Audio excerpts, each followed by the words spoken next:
Alguna vez escuché decir a alguien que el tiempo pasa sin pedir permiso, y eso creo que se adapta perfectamente a lo que estamos viviendo en estos días.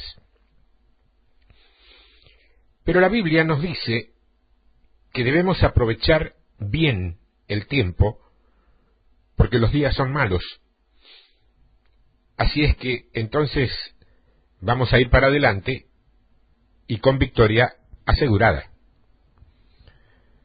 En el Evangelio de Lucas, capítulo 11, partiendo desde el verso 24, leemos: Cuando el espíritu inmundo sale del hombre, anda por lugares secos, buscando reposo, y no hallándolo, dice: volveré a mi casa, de donde salí.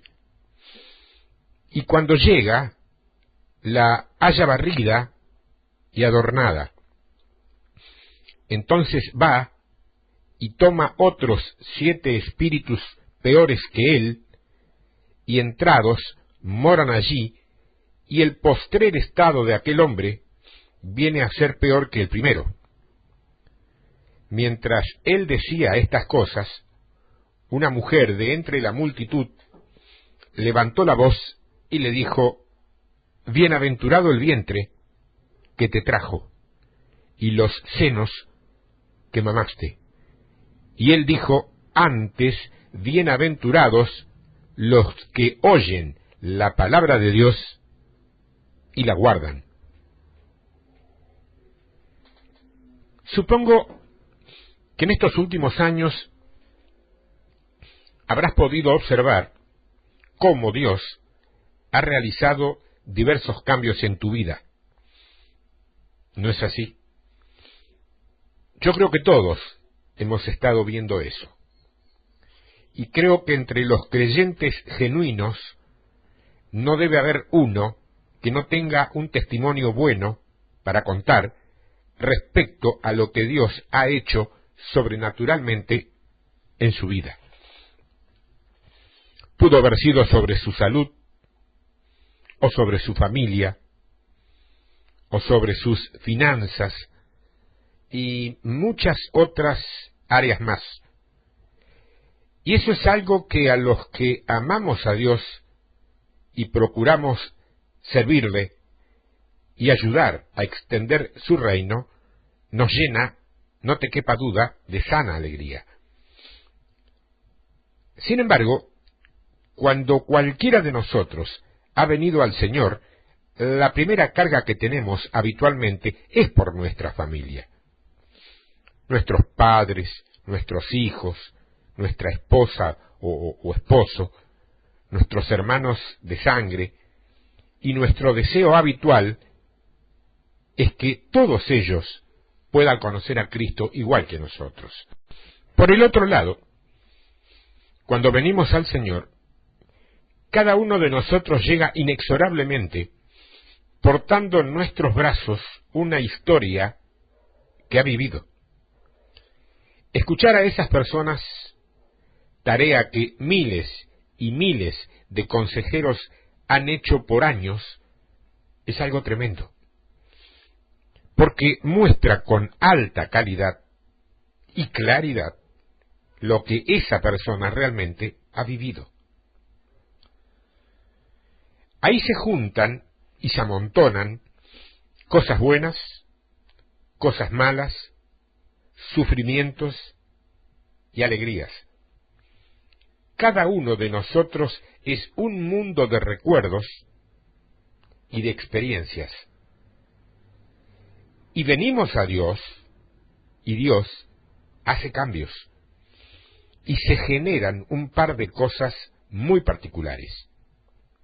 La primera, mucha gratitud por todo lo bueno que Dios hace casi de inmediato, pero también cierta frustración al ver que algunas cosas en nuestras vidas pueden quedar como están sin cambiar.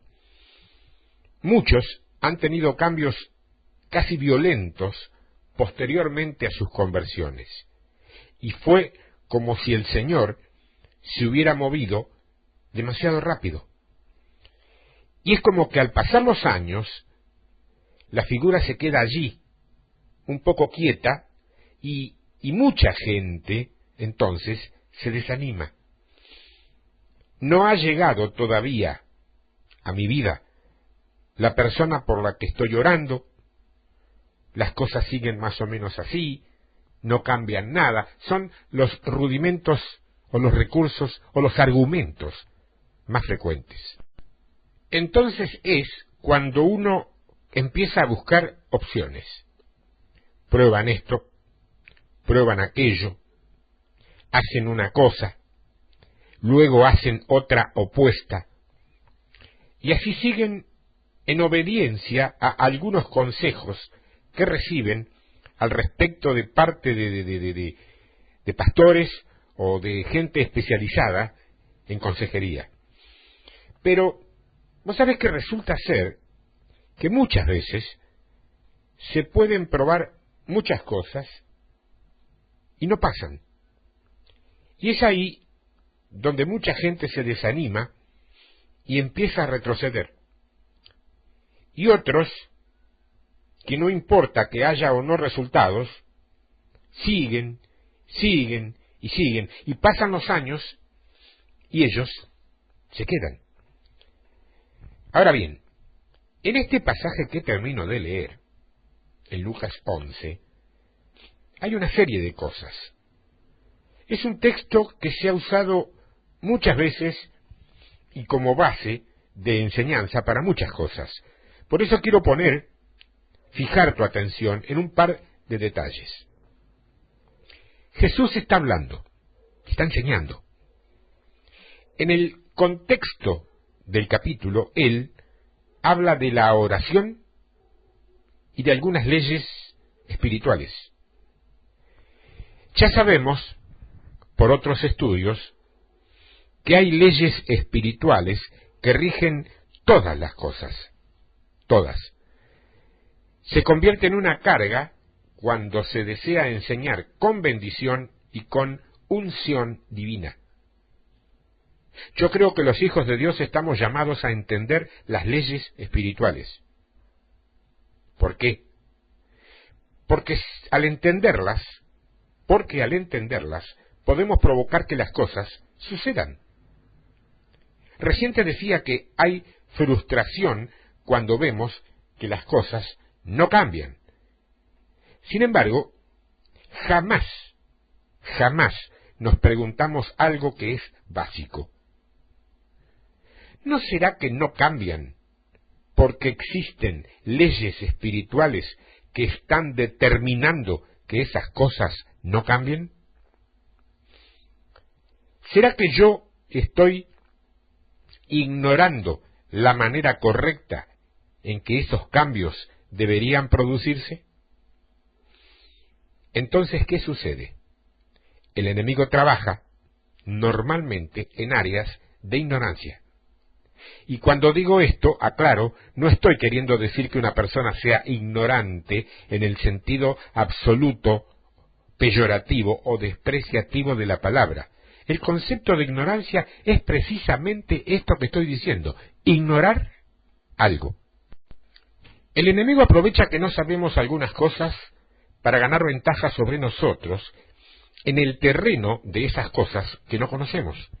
Claro, eso no es un atenuante, en modo alguno, para que no la moleste, ¿no? De hecho, aprovecha la ignorancia de la gente para poder sacar ventaja.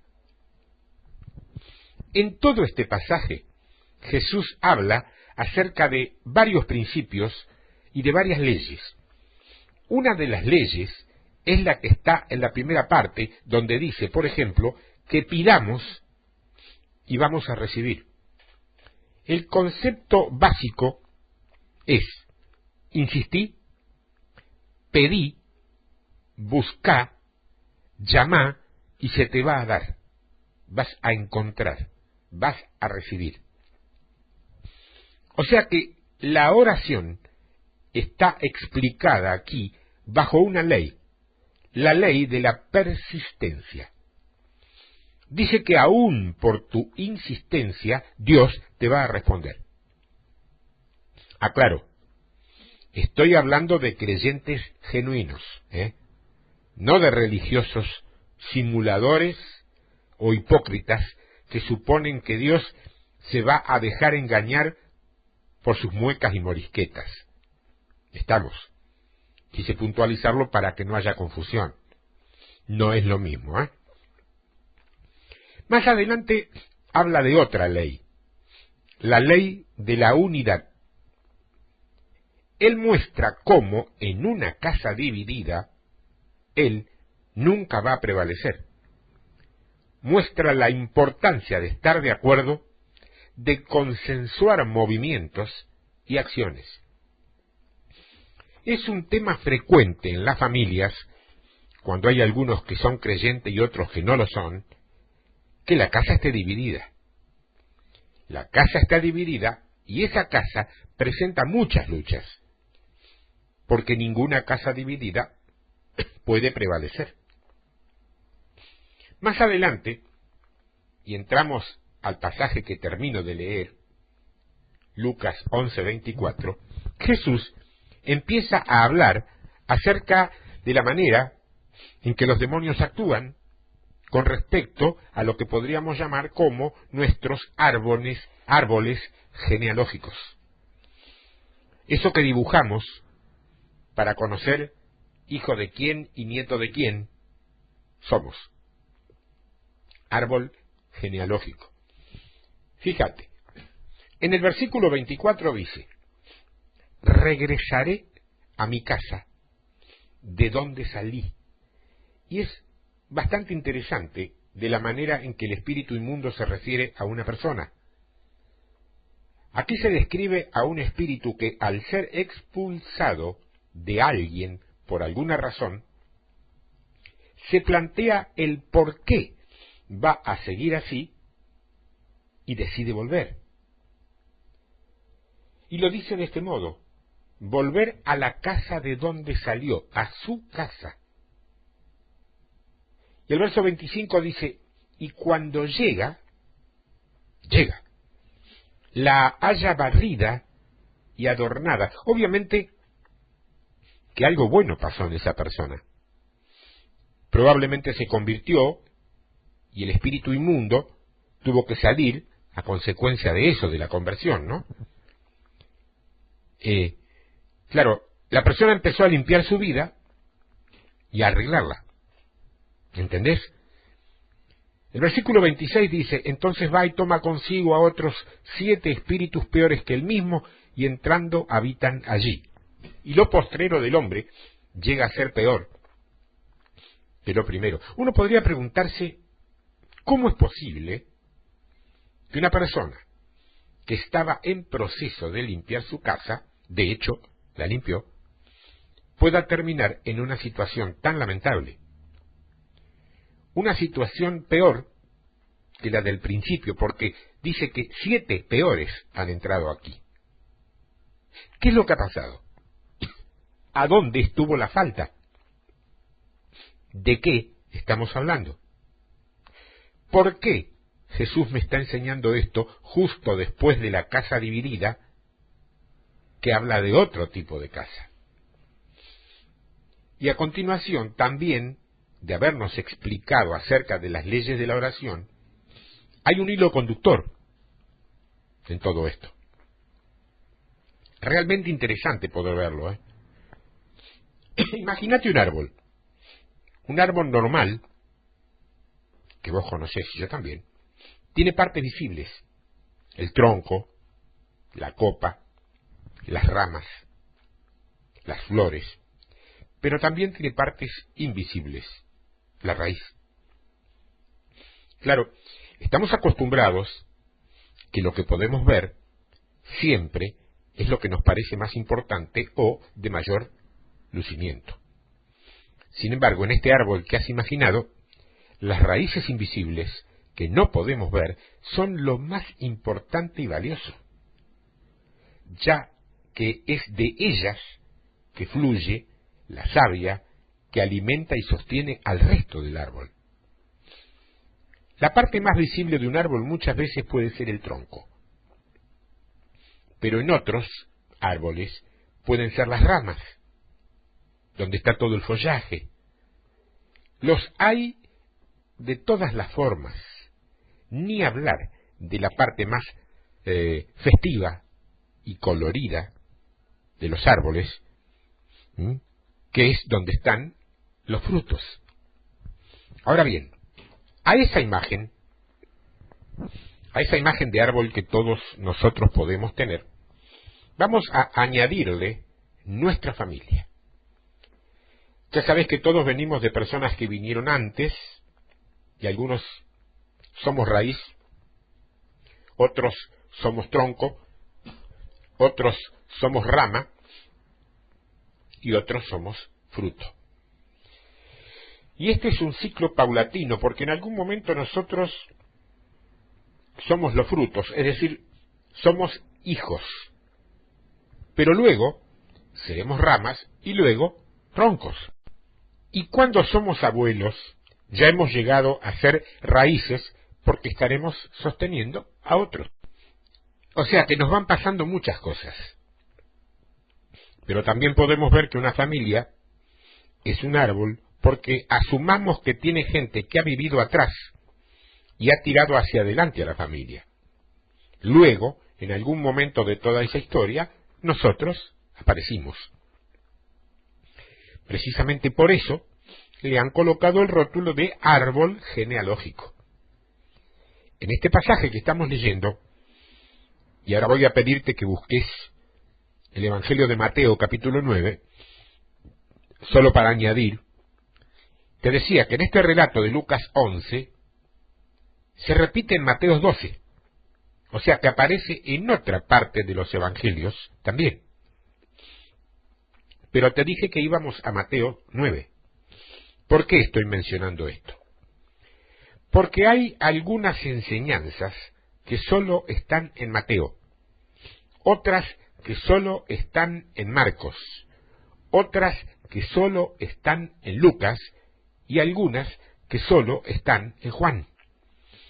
Pero hay algunas enseñanzas que están, por ejemplo, en 2 de los Evangelios y algunas otras inclusive en 3. ¿Y eso qué tiene que ver? Tiene que ver que yo creo que denota ciertas características de importancia. De acuerdo a la calidad y la importancia de la enseñanza, va a ser la cantidad de veces y lugares en la que enseñanza figure. Mateo 9, verso 6, dice: Pues para que sepáis que el Hijo del Hombre tiene potestad en la tierra para perdonar pecados, dice entonces al paralítico: levántate, toma tu cama, en algunas versiones dice catre, y vete a tu casa. Entonces él se levantó y se fue a su casa. En el pasaje de Lucas que hemos leído antes, dice: volvió a su casa. La palabra casa viene de la palabra griega oikos. En algunos casos, oikos o casa es un lugar donde la persona habita, como en este caso, en que le dice: vete a tu casa. En otros lugares, anda Mateo 12, la palabra casa, oikos, se refiere al tabernáculo o al templo. Al tabernáculo o al templo. Mateo 12, capítulo 12, verso 3. Pero él les dijo: ¿no habéis leído lo que hizo David cuando él y los que con él estaban tuvieron hambre? ¿Cómo entró en la casa de Dios y comió los panes de la proposición, que no les era lícito comer ni a él ni a los que con él estaban, sino solamente a los sacerdotes? Acá también se utiliza la misma palabra, oikos. Eso quiere decir que esa palabra se aplica a una residencia familiar, pero también se aplica al templo, al tabernáculo. Y si ustedes van a Mateo 21, al versículo 13 de Mateo 21, allí Jesús está hablando del templo, Ustedes recuerdan cuando él entra y tira patas para arriba las mesas de los cambistas y todo eso, ¿no es cierto? Bueno, ahí está, Mateo 21, verso 13. Y les dijo, escrito está, mi casa, casa de oración será llamada, mas vosotros la habéis hecho cueva o cuevas de ladrones. Aquí hay tres aplicaciones de la palabra casa. Tres aplicaciones de la palabra casa. La primera, para lugar donde uno reside, residencia familiar. Segundo, el tabernáculo. Tercero, el templo. En el Evangelio de Lucas, capítulo 10, verso 5, dice, en cualquier casa donde entréis, primeramente decid, paz sea a esta casa. Esto quiere decir que también la palabra oikos, casa, se emplea para referirse a los miembros de una familia. Tú y tu casa serán salvos. No quiere decir esto que mi edificio, mi mampostería como casa, va a ser salva, sino los miembros que forman parte de una familia. Entonces, te estoy explicando qué casa puede ser un edificio físico, donde uno vive. Casa también se llama el tabernáculo. Casa también se llamaba el templo. Y casa también se le llama a la familia, a los miembros que forman una familia. Ahora imagínate esto. Ese pasaje tan interesante con el que hemos empezado, Lucas, dice, saldré de esta casa y volveré. ¿Podrá referirse a la familia también? Técnicamente, la palabra se aplica así.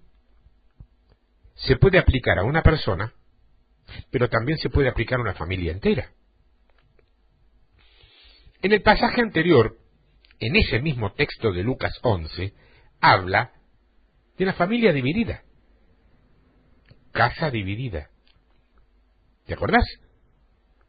¿Será que él puede volver a la familia? Ya no hablo de persona, porque tiene la ventaja de la división a su favor. Probablemente, que si no sería incoherente. ¿Por qué le pasa eso constantemente a tu familia? ¿Por qué si oras permanentemente por tu familia, igualmente tiene que pasar eso? Estamos conjeturando, simplemente pensando en voz alta. No más eso, no más que eso. ¿Será que eso que estás tratando que salga tiene cierto derecho a volver? Y de pronto a volver hasta multiplicado, quizá porque hay cierto grado de división. En el libro de los Hechos, capítulo 7, verso 9, dice, los patriarcas, movidos por envidia, vendieron a José para Egipto, pero Dios estaba con él, y le libró de todas sus tribulaciones, y le dio gracia y sabiduría delante de Faraón, rey de Egipto, el cual lo puso por gobernador sobre Egipto y sobre toda su casa. Aquí aparece la palabra oikos de nuevo.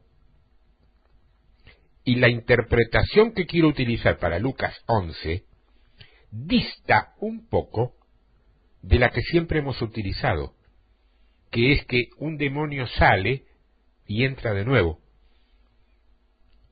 Pero en este trabajo vamos a cambiar esa interpretación, que es más bien tradicional y clásica, por una aplicada al contexto de familia, ya no al contexto de persona individual. Ya no vamos a ver que el espíritu que sale de una persona luego vuelve a esa persona. Hemos visto que la palabra que se utiliza como casa se usa tanto para personas como para familias íntegras, como también para templos. Y lo haremos porque es necesario que todos sepamos cómo un espíritu de esa naturaleza puede operar, por algún determinado motivo, en una familia entera. Y es aquí donde nos encontramos con lo que en guerra espiritual se ha dado en llamar como espíritus familiares. ¿Y qué son los espíritus familiares? Bueno, son nada menos que demonios que se dedican a trabajar específica y puntualmente en algunos miembros de una familia, especialmente haciendo énfasis en la edad que ellos tienen. Puede haber espíritus que trabajan sobre gente joven, sobre los padres, o sobre los abuelos, o sobre el matrimonio. Tienen un rango de especialidad para manifestarse en momentos determinados en los cuales el miembro o los miembros de una familia han cambiado su posición. Otra característica de esta clase de espíritus es que no es ni moderno, ni antiguo, ni actual, ni viejo. Trabaja de generación en generación.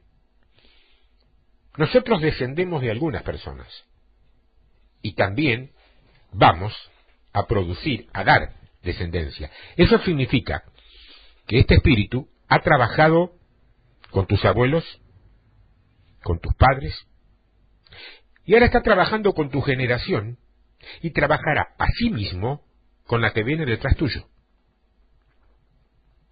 Se especializa de conocer a tu familia de tal manera que puede afectar a más de una generación.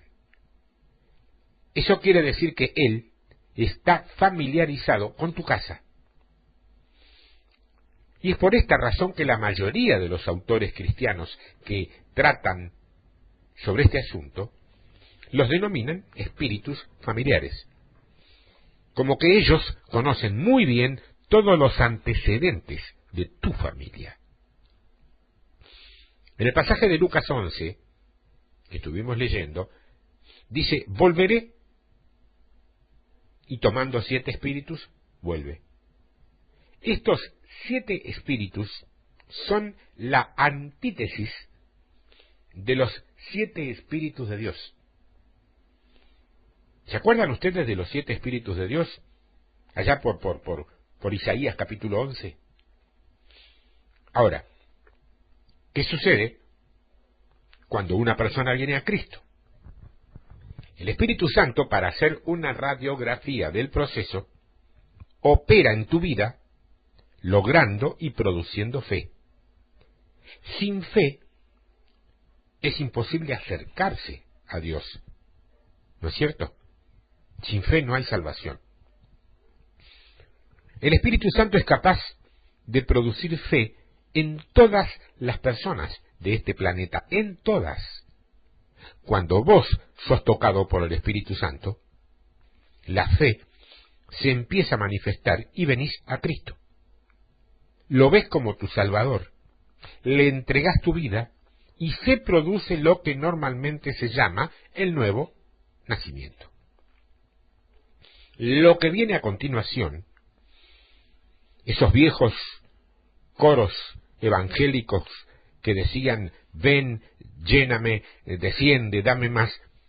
En realidad, si quisiéramos ser textuales con lo que la Biblia habla, lo que debe pasar en el tiempo posterior al nuevo nacimiento es que los 7 espíritus de Dios vayan tomando tu vida, tu familia, tu casa. Entonces, eso que empezó siendo fe, termina siendo espíritu de consejo, de poder, de sabiduría o de inteligencia. Al principio, cuando venís a Cristo, ni siquiera tenés la capacidad de explicar qué es lo que te ha sucedido. Sabés que algo te ha sucedido, pero no podés explicarlo. Pero al pasar los años, vos sí podés explicarle a una persona que no conoce a Dios cómo ser salvo. Muchas veces, escuchar a un anónimo y humilde hermanito hablarle a una persona no creyente resulta muy interesante, porque se nota cuánto ha cambiado su manera de pensar, de cómo llegó esa persona, sin siquiera explicarse lo que era el nuevo nacimiento, a cómo está hoy día hablándole a otra persona, tratando de acercarla a Cristo. ¿Qué pasó? Espíritu de inteligencia, espíritu de temor de Dios. Es decir, que nadie está igual que como ha llegado. Nadie. Ha habido un notorio crecimiento, indudablemente. Y te digo, sin cursos ni clínicas especializadas en el asunto, ¿eh?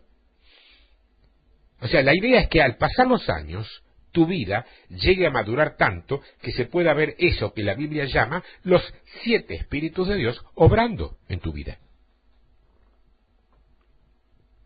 Imagínate, a ver, un anciano, un abuelo, que conoció al Señor en su juventud, dando consejo a sus nietos. Un hombre de Dios, temeroso, dando consejo a sus hijos, u orando por su familia.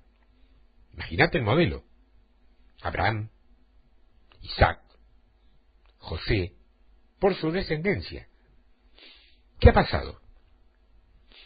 Toda una vida en la que hubo un proceso, eso ha pasado. De ser jóvenes y alocados, que un día estábamos y al día siguiente no estábamos, a terminar siendo personas sólidas que llegan a sostener a mucha gente. Porque hay un ciclo de crecimiento en Dios. Este espíritu que se levanta y dice que tomando a 7 espíritus peores que él, son precisamente espíritus que van a buscar estorbar la obra del Espíritu Santo en la vida de esa familia. Estos 7 espíritus de Dios lo que provocan es bendición en nosotros.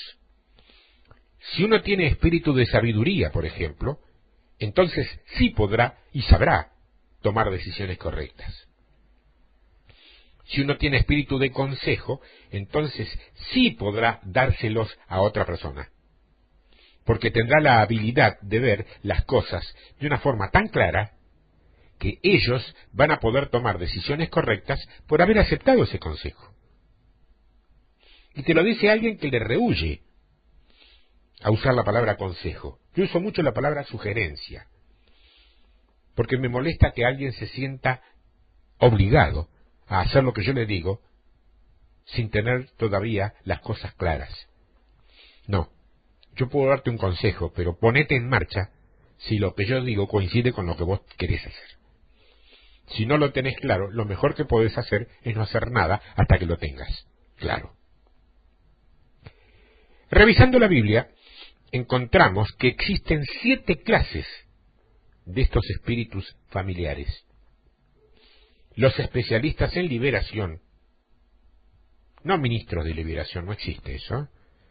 La liberación puede hacerla cualquiera, vos lo sabés eso.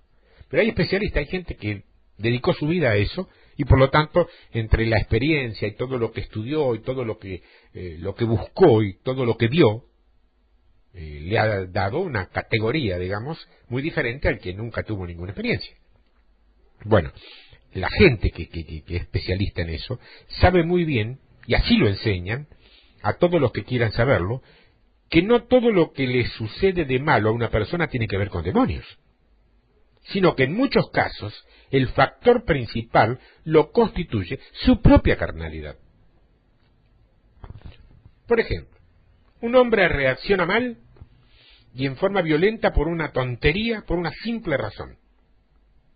Hace desde toda su vida que tiene esa característica.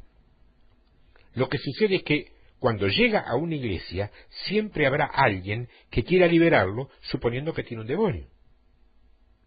No podemos aceptar que alguien que le propina 4 golpes a su jefe en un ataque de ira incontenible salga luego a defenderse jurando que lo atacó influido por un demonio.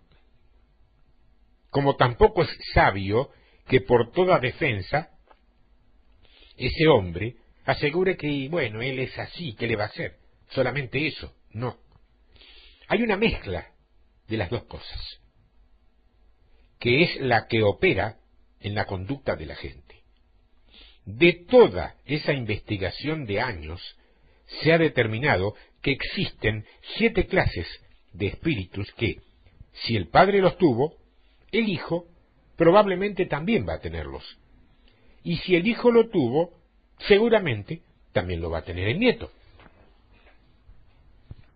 No son todos. Hay 7, que son los siguientes. Y no voy a enumerarlos por orden de importancia, No diré ni querré decir que el que mencione primero será porque es el más importante que el segundo. Simplemente los voy a mencionar por orden para no darte una información confusa, mezclada. De todos modos, cuando los menciones, aprovecha este momento donde quiera que te encontres y examínate. Examínate bien a ver con cuál de ellos te ves comprometido o comprometida, porque esto no tiene sexo, es generacional. Si así lo entendés, podés verificar si tus padres lo han tenido. Preguntale a ellos mismos si los tenés, o a las tías, o primos, o además parientes que tengan alguna clase de información que te puedan completar. Y después, remontate hasta tus abuelos. Porque no sería extraño que uno de estos espíritus, además de estar fastidiándote a vos, haya estado operando en tu casa por casi toda su existencia como familia. El primero lo vamos a llamar espíritu de ira. Espíritu de ira. Y voy a darte algunos versículos que son tomados todos del primer libro de Samuel. No primera Samuel, como dicen muchos, bueno, es una carta, es un libro. Primer libro de Samuel. Capítulo 18, verso 8. Y se enojó Saúl en gran manera, y le desagradó este dicho, y dijo a David: dieron 10.000 y a mí 1.000, no le falta más que el reino. ¿Es normal que la ira sea una cuestión genética o de familia? Sí.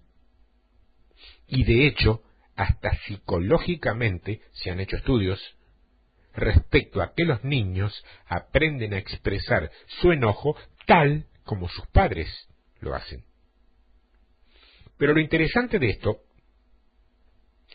y es aquí donde la psicología ya no puede ayudarnos, así como tampoco puede hacerlo ninguna disciplina médica o de la conducta, es que se ven ese tipo de reacciones en niños tan pequeños que no han tenido tiempo todavía de aprender las conductas de sus padres. O sea, no estamos hablando de imitación porque se ve en algunas edades donde todavía no han tenido tiempo de fijarse para poder imitar. Eso ocurre probablemente cuando son mayores o cuando son un poco más grandes.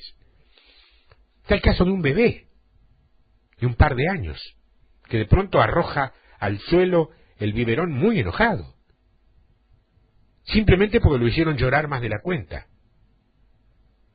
¿Me vas a decir que con solamente 2 años de edad ya aprendió eso de la conducta de sus padres? Obviamente que no. Pero si él tiene esa conducta a los 8 años y reacciona con violencia y el padre también, uno puede decir ciertamente que está aprendiendo a reaccionar como ve reaccionar a su padre. Allí sí. En este segundo ejemplo la psicología tiene mucho que decir, pues las reacciones son aprendidas. Pero en el primer ejemplo, la psicología se tiene que callar la boca, porque en un niño tan pequeño no ha existido ni por asomo la oportunidad de procesar esa conducta para poder hacerla suya. Entonces, es allí donde decimos que eso sí es espiritual. Eso sí es espiritual. El segundo espíritu familiar es el espíritu de temor. Hay gente que nunca se animó a hacer cosas nuevas o invertir, o a hacer cosas arriesgadas, porque había temor de por medio. Y desde los bisabuelos, pasando por los abuelos y los padres, fueron gente que terminaron sus días llenos de grandes ideas, pero sin nada. ¿Por qué? Por el temor. Por ahí pierdo, por ahí me engañan, por ahí me va mal, y que aquello, y que esto, y que lo otro. Temor. ¿Es un espíritu heredado? Sí. Primer libro de Samuel, capítulo 18, verso 12. Mas Saúl estaba temeroso de David, por cuanto Jehová estaba con él, y se había apartado de Saúl. Temeroso. ¿Motivos? No. Él sí los tenía. Tercero, espíritu de celos. Primero de Samuel 18:9. Y desde aquel día Saúl no miró con buenos ojos a David. ¿Sabe que los celos son heredados y entran dentro de la categoría de espíritus familiares? Celos cuando son infundados. Cuarto, espíritu de manipulación. ¡Wow! De este tenemos para hablar un rato, si nos diera tiempo. Te leo un texto extenso. Primer libro de Samuel, capítulo 18, comenzando desde el verso 12 en adelante. Escucha bien. Mas Saúl estaba temeroso de David por cuanto Jehová estaba con él, y se había apartado de Saúl. Por lo cual Saúl lo alejó de sí, y le hizo jefe de 1000, y salía y entraba delante del pueblo. Y David se conducía prudentemente en todos sus asuntos, y Jehová estaba con él. Y viendo Saúl que se portaba tan prudentemente, tenía temor de él. Mas todo Israel y Judá amaba a David, porque él salía y entraba delante de ellos. Entonces dijo Saúl a David: He aquí, yo te daré Merab, mi hija mayor, por mujer, con tal que me seas hombre valiente y pelees las batallas de Jehová. Mas Saúl decía: No será mi mano contra él, sino que será contra él la mano de los filisteos. Ya no lo quería matar él, pero lo mandaba para que lo mataran los filisteos. Pero David respondió a Saúl: ¿Quién soy yo, o qué es mi vida, o la familia de mi padre en Israel, para que yo sea yerno del rey? Y llegado el tiempo en que Merab, hija de Saúl, se había de dar a David, fue dada por mujer a Adriel, meholatita. Pero Mical, la otra hija de Saúl, amaba a David, y fue dicho a Saúl, y le pareció bien a sus ojos. Y Saúl dijo: Yo se la daré para que le sea por lazo, y para que la mano de los filisteos sea contra él. Dijo pues Saúl a David por segunda vez: Tú serás mi yerno hoy. Y mandó Saúl a sus siervos: Hablad en secreto a David, diciéndole: He aquí el rey te ama, y todos sus siervos te quieren bien. Sé pues yerno de... Manipulación es eso. Es una presión de tipo emocional. Los criados de Saúl, verso 23, hablaron estas palabras a los oídos de David, y David dijo: ¿Os parece a vosotros que es poco ser yerno del rey, siendo yo un hombre pobre y de ninguna estima? Y los criados de Saúl le dieron la respuesta diciendo: Tales palabras ha dicho David. Y Saúl dijo: Decid así a David: El rey no desea la dote, sino 100 prepucios de filisteos, para que sea tomada venganza de los enemigos del rey. Pero Saúl pensaba hacer caer a David en manos de los filisteos. Cuando sus siervos declararon a David estas palabras, pareció bien la cosa a los ojos de David para ser yerno del rey. Y antes que el plazo se cumpliese, se levantó David y se fue con su gente, y mató a 200 hombres de los filisteos, y trajo David los prepucios de ellos, y los entregó a todos al rey, a fin de hacerse yerno del rey. Y Saúl le dio su hija Mical por mujer. Pero Saúl, viendo y considerando que Jehová estaba con David y que su hija Mical lo amaba, tuvo más temor de David, y fue Saúl enemigo de David todos los días. Y salieron a campaña los príncipes de los filisteos, y cada vez que salían, David tenía más éxito que todos los siervos de Saúl, por lo cual se hizo de mucha estima su nombre. De este tema solemos hablar y enseñar bastante cuando hablamos de Jezabel. Y así hemos visto cómo una madre manipuladora va a formar una hija manipuladora, mientras que un hombre manipulador va a formar un hijo manipulador. Y esto se ve muchísimo en el mundo incrédulo, impío, secular, pagano y pecador. Ahora, déjame decirte que también se ve en la iglesia. ¿Y de qué manera? Creo que no te estoy descubriendo nada, ¿no? Quinto, espíritu de muerte. De hecho, no estoy hablando de la muerte como cesación de la vida. Se dice muerte y todo el mundo cree que se trata de, como decimos en Argentina, parar la pata o estirar la pata. Ese es un concepto físico. Acá estamos hablando de temas espirituales. Cuando Dios dice muerte, no habla de alguien que dejó de respirar. Habla de alguien que se cayó de su presencia. No es lo mismo. Primer libro de Samuel, capítulo 18, verso 11. Y arrojó Saúl la lanza diciendo, enclavaré a David a la pared. Pero David lo evadió 2 veces. Espíritu de muerte. Idea. Sexto, espíritu de brujería. Primer libro de Samuel, capítulo 28. Verso 3 en adelante y son varios. Escucha con atención. Espíritu de brujería. Ya Samuel había muerto, y todo Israel lo había lamentado, y le habían sepultado en Ramá, su ciudad, y Saúl había arrojado de la tierra a los encantadores y adivinos. Se juntaron pues los filisteos y vinieron y acamparon en Sunem, y Saúl juntó a todo Israel y acamparon en Gilboa. Y cuando vio Saúl el campamento de los filisteos, tuvo miedo, y se turbó su corazón en gran manera.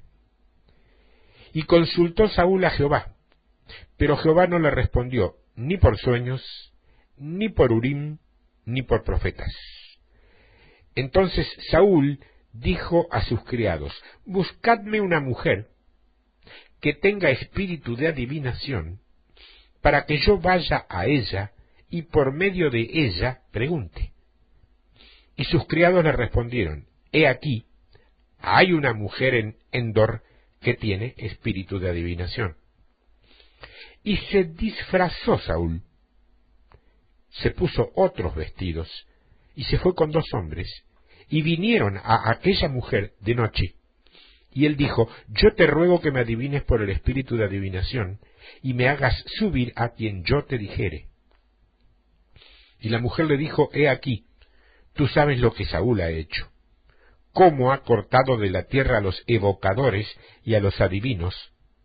¿Por qué, pues, pones tropiezo a mi vida para hacerme morir? Entonces Saúl le juró por Jehová, diciendo, vive Jehová, que ningún mal te vendrá por esto. La mujer entonces dijo, ¿a quién te haré venir? Y él respondió, hazme venir a Samuel. Y viendo la mujer a Samuel, clamó en alta voz, y habló aquella mujer a Saúl, diciendo, ¿por qué me has engañado? Pues tú eres Saúl. Y el rey le dijo, no temas. ¿Qué has visto? Y la mujer respondió a Saúl, he visto dioses que suben de la tierra. Y él le dijo, ¿cuál es su forma? Y ella respondió, un hombre anciano viene cubierto de un manto. Saúl entonces entendió que era Samuel, y humillando su rostro a tierra, hizo gran reverencia. Y Samuel dijo a Saúl, ¿por qué me has inquietado haciéndome venir? Y Saúl respondió, estoy muy angustiado, pues los filisteos pelean contra mí, y Dios se ha apartado de mí, y no me responde más, ni por medio de profetas, ni por sueños. Por esto te he llamado, para que me declares lo que tengo que hacer. Entonces Samuel dijo: ¿Y para qué me preguntas a mí, si Jehová se ha apartado de ti y es tu enemigo?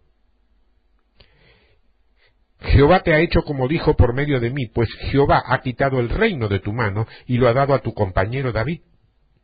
Como tú no obedeciste la voz de Jehová, ni cumpliste el ardor de su ira contra Amalec, por eso Jehová te ha hecho esto hoy. Y Jehová entregará a Israel también contigo en mano de los filisteos, y mañana estaréis conmigo tú y tus hijos, y Jehová entregará también el ejército de Israel en mano de los filisteos. Entonces Saúl cayó en tierra cuán grande era, y tuvo gran temor por las palabras de Samuel, y estaba sin fuerzas, porque en todo aquel día y aquella noche no había comido pan. Entonces la mujer vino a Saúl, y viéndolo turbado en gran manera le dijo: He aquí que tu sierva ha obedecido tu voz, y he arriesgado mi vida, y he oído las palabras que tú me has dicho. Te ruego, pues, que tú también oigas la voz de tu sierva. Pondré yo delante de ti un bocado de pan para que comas, a fin de que cobres fuerzas y sigas tu camino. Y él rehusó, diciendo: No comeré. Pero porfiaron con él sus siervos, juntamente con la mujer, y él les obedeció. Se levantó pues del suelo y se sentó sobre una cama. Y aquella mujer tenía en su casa un ternero engordado, el cual mató luego, y tomó harina y la amasó, y coció de ella panes sin levadura. Y lo trajo delante de Saúl y de sus siervos, y después de haber comido se levantaron y se fueron aquella noche. ¿Te das cuenta del espíritu de brujería que hemos estado viendo, no? Por último, el séptimo espíritu familiar: espíritu de suicidio. Espíritu de suicidio. Primero de Samuel 31, verso 4. Entonces dijo Saúl a su escudero: Saca tu espada y traspásame con ella, para que no vengan estos incircuncisos y me traspasen y me escarnezcan. Mas su escudero no quería, porque tenía gran temor. Entonces tomó Saúl su propia espada y se echó sobre ella. Yo te voy a dar un ejemplo. Los equipos de liberación de mayor experiencia y de autoridad, de los que conozco o he tenido novedades, suelen investigar en el pasado a alguien para que ostente un espíritu de adivinación, ya que han comprobado fehacientemente que esos espíritus suelen transmitirse de generación en generación. Eso quiere decir que cuando hablamos de una persona y empezamos de alguna manera a hacerle un análisis espiritual, nos encontramos con que hay algunas cosas que esta persona las aprendió. Por ejemplo, que un amigo lo haya introducido en la droga. Ese es un pecado adquirido. Un demonio que entró por invitación personal. Que es eso lo que ocurre cuando entras en la droga. Pero hay otro tipo de espíritus. Son aquellos que han estado trabajando en ciertas familias por generaciones y generaciones. Y por lógica consecuencia conocen muy bien a las personas en las cuales están operando hoy. Si vos hablas, por ejemplo, con una persona que haya tenido un suicidio en su familia, yo te puedo asegurar que si investigamos con mayor precisión, nos vamos a encontrar con que en esa familia ha habido o hubo más de un suicidio. A eso es lo que llamamos mayoritariamente espíritus familiares. Otros los presentan o enseñan como generacionales. No hace al punto la modificación de la expresión gramatical. Ahora bien, si en tu árbol genealógico has tenido un bisabuelo que se suicidó, y en momentos de angustia o de depresión vos sentís que quisieras morirte, creo que ya te estás dando cuenta por dónde está caminando la cosa. ¿Por qué? Porque estos espíritus que te he presentado en esta primera parte y las plagas operan específicamente en la manera de pensar de toda esa familia. ¿Y qué es lo que operan los espíritus familiares en las casas? Puntualmente 3 cosas. La primera cosa que ellos operan o producen son patrones generacionales. Y te doy un ejemplo. Un espíritu de ira en acción. Un abuelo que nunca le perdonó algo a sus hijos, o a uno de ellos, y que se murió enojado con ese hijo. Y toda la familia sufría, tremendamente angustiada, por ver cómo el hombre ya se estaba muriendo y seguía enojado con uno de sus hijos. Pasan los años y uno de sus descendientes tiene la misma historia con uno de sus propios hijos. Es un patrón generacional. Es un patrón generacional. Y es muy llamativo porque ese que hoy es padre, cuando en ese entonces era hijo de ese viejito que andaba enojado, en su momento decía: ¿cómo mi padre no entiende que no puede comportarse así? Bueno, él, hoy, en este tiempo y en este día, está actuando exactamente igual. Ahora pregúntate y pregúntame, ¿por qué, si él sufrió tremendamente por ese comportamiento paterno e hizo lo indecible para modificarlo sin conseguirlo, hoy está repitiendo la misma conducta con el suyo? Porque es un patrón y está por encima de la voluntad. Está dentro de las estructuras de comportamiento de la familia. Hay personas que se quedan permanentemente dentro de sus casas, con todas las ventanas cerradas, no entra una gota de sol, ni de luz, ni nada. Viven casi a oscuras y en permanente depresión. Eso es un espíritu de muerte. Algunos años después, los hijos de esas personas, que en su momento habrán sufrido viendo a sus padres encerrarse y pasar días enteros sin comer ni salir, comienzan a padecer trastornos que indefectiblemente comienzan a arrastrarlos a crisis depresivas. El mismo espíritu que sigue operando en la misma familia. Y existe, como te digo, una gran diferencia que resulta peligrosa. En los tiempos de los antepasados convivían con ese problema hasta que un buen día se morían.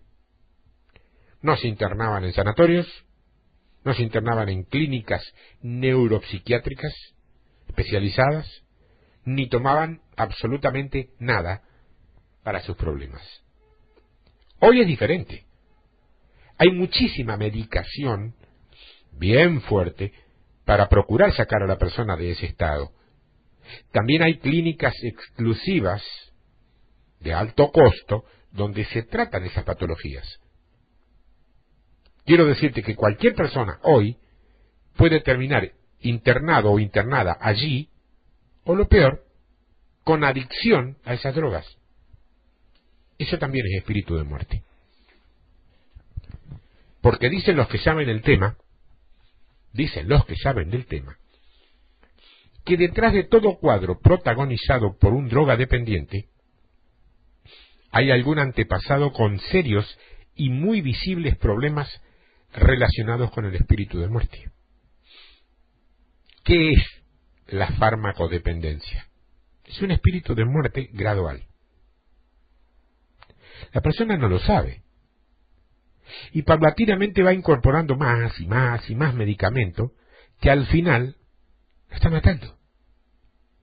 La mejor prueba de eso la tenés, al menos en mi país, en las cajas de cigarrillos. Es obligatorio, y se cumple, que cada paquete, cada cartilla, trae una leyenda bien grande que dice que el tabaco es nocivo para la salud y que produce cáncer. Es obligatorio colocar eso en los paquetes de cigarrillos. Y el fumador lo lee casi como entretenimiento, mientras inhala y expulsa el humo, como una especie de entretenimiento anexo al acto de fumar. Vos me preguntás, ¿están locos? No. Y para nada es un acto involuntario o inconsciente. Se la pregunta, ¿y entonces por qué sigue fumando? Porque es un patrón generacional. Y un patrón establece una manera de actuar. La segunda cosa que provocan los espíritus familiares son las maldiciones familiares. No es el tema, pero es bien interesante. Más que interesante.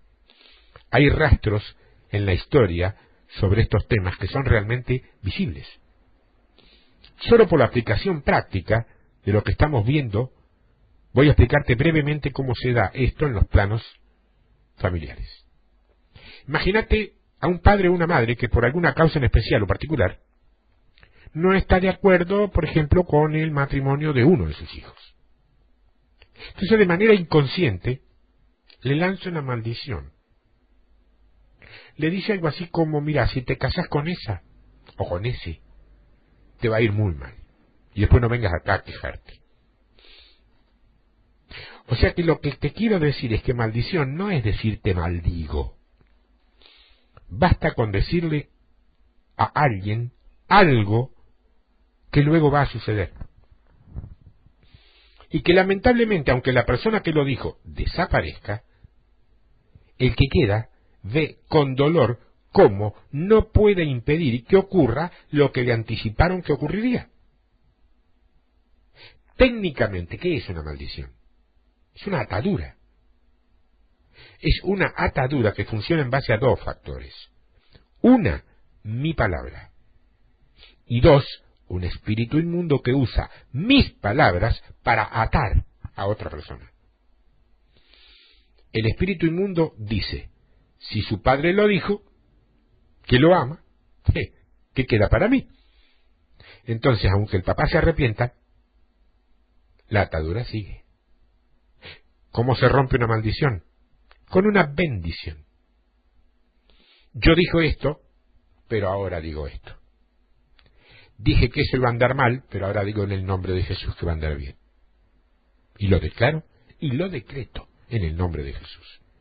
Y diciendo esto nuevo, echo fuera el espíritu inmundo que estaba detrás de lo que dije antes. Los espíritus familiares se encargan de hacer que se cumplan las maldiciones generacionales. Hay casos en donde las tinieblas tienen derecho de despojar a una persona por causa de lo que hicieron sus antepasados. Familias que hace 70 u 80 años tenían riquezas de alto nivel y que con el correr de los años fueron perdiendo hasta quedar sin nada. Muchas de esas alianzas se dieron por palabras. La masonería, por ejemplo. La masonería funciona en base a palabras, juramentos, palabras que se dicen en ciertos y determinados momentos, oraciones especiales que se repiten de una manera sistemática, y a través de esas palabras una persona puede llegar hasta a maldecir a su propia familia. Combatiendo plagas, siglo XXI. La primera parte concluye aquí. Queda una segunda que es tan o más interesante que la que compartí contigo en este día. Te lo quiero dar en 2 veces porque todo de golpe es muy denso, muy pesado, y está comprobado que pasado cierto lapso se va perdiendo el interés y vas dejando de entender. Y lo que me interesa es que entiendas todo. ¿Es informativo? Es informativo, pero te da armas. Así que no lo subestimes, no lo menosprecies, y para cualquier duda ya lo sabes. Poniendo en el asunto Combatiendo Plagas, siglo XXI, parte 1 o parte 2, conforme sea la que escuches después, me escribís a tiempodevictoria@hotmail.com o tiempodevictoria@yahoo.com.ar. Dios te bendiga. Seguimos con la segunda parte la semana que viene.